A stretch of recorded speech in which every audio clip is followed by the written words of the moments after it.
Então, calculando a raiz quadrada de 450.241, utilizando a fórmula da regressão de Julia. Antes de testar um valor inicial como possível raiz, nós vamos fazer uma estimativa para não ficar muito longe do nosso resultado. Eu sei que a raiz é um número entre 600 e 700. Por quê? Porque se eu fizer 600 ao quadrado, eu vou ter 360 mil. E se eu fizer 700 ao quadrado, eu vou ter 490 mil. Então, entre 600 e 700. A unidade do meu resultado da raiz, ela tem que ser unidade 1 ou unidade 9. Por quê? Porque quando você faz um quadrado de 1 ou de 9 em unidade, ele te propicia a unidade 1 no radicando, que é igual nós estamos calculando ali.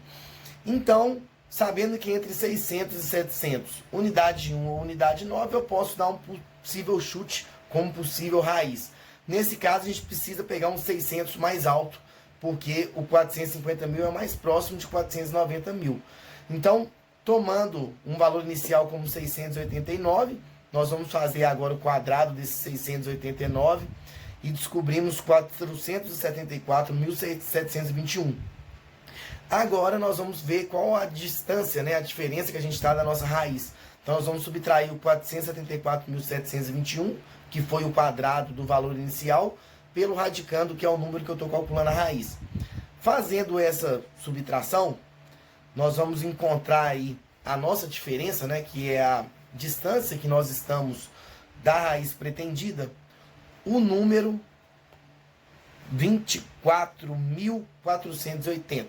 Então, essa é a diferença, né, a distância que eu estou da fórmula. Agora eu preciso aproximar minha constante para descobrir qual que vai ser a constante de cada fórmula. Então, eu divido essa diferença, que é o 24.480, pelo valor inicial, que é o 689, e divido isso também por 2. E essa conta eu posso fazer ela por aproximação. Por quê? Porque eu preciso de um divisor da diferença. Então, se eu fizer um cálculo que seja aproximado, eu posso arredondar para umas potências de 10 ali, vai me dar um resultado interessante que eu vou conseguir definir qual é a minha constante.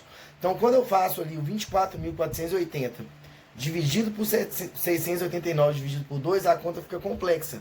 Mas eu posso fazer uma estimativa de uma conta que seja mais fácil de fazer. Então, eu arredondei para 25 mil, colocando em potência de 10, e vou dividir por 700, que eu não vou estar alterando muito o resultado da minha divisão. E fazendo essa conta, eu descubro que vai dar 17, alguma coisa, um 17 aí decimal.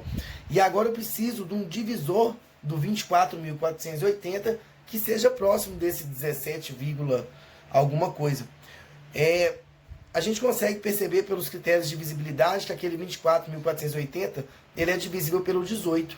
Por quê? Porque ele atende o critério do 2, que ele é par, e ele atende o critério do 9, a soma dos algarismos divide por 9. Então, o 18 é um divisor daquela diferença. Então, agora eu vou testar, consequentemente, o 18 na minha fórmula.